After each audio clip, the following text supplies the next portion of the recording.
On skipper Joe Root's unbeaten 67, England go into the final day of the crucial day-night Ashes test at Adelaide with a real chance of beating the hosts and squaring the series 1-1.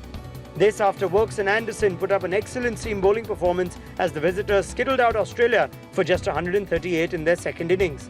While Anderson took his first 5-4 in Australia, Chris Woakes ended with figures of 4 for 36. Set a target of 354, England started well but were in a spot of bother at 91 for 3 before David Malan and Root steadied their ship with a 78-run partnership. However, a charged-up Pat Cummins cleaned up Malan for 29 in the dying moments before England ended the day on 176 for 4, needing 178 more to register their highest ever successful run chase in tests. I think it'd be huge for us, both in terms of what it would do for our confidence as a team, and obviously we'd be all square again in the series, so it'd be huge for us, and I think it would potentially have an effect on them for a team to be in such a commanding position to then lose that. It's very rare that a team declares and loses a game, so if we can get a result tomorrow, it'd be huge for a number of reasons.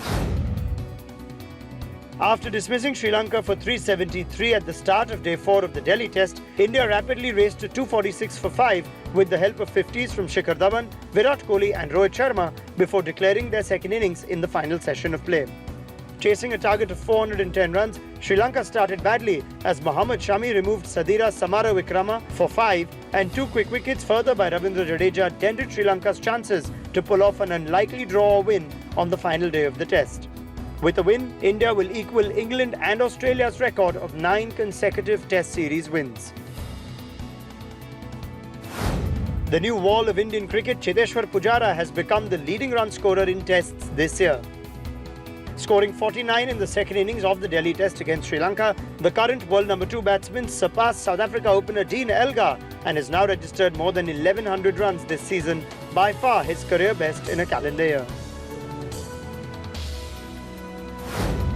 The New Zealand pace attack that inflicted an innings defeat on West Indies in the first test at Wellington will be boosted further by the return of Tim Southee for the second test at Hamilton.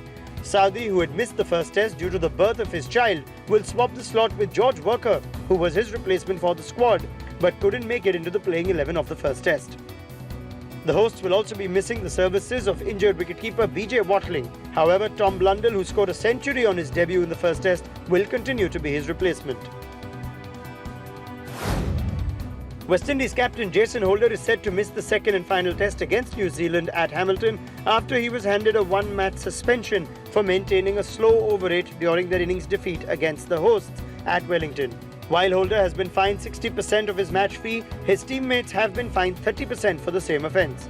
Holder had previously been found guilty of a minor over-rate offence during the first test against Pakistan earlier this April, and the latest one at Wellington amounted to his second minor rate offence in a test within a 12-month period, resulting in the suspension.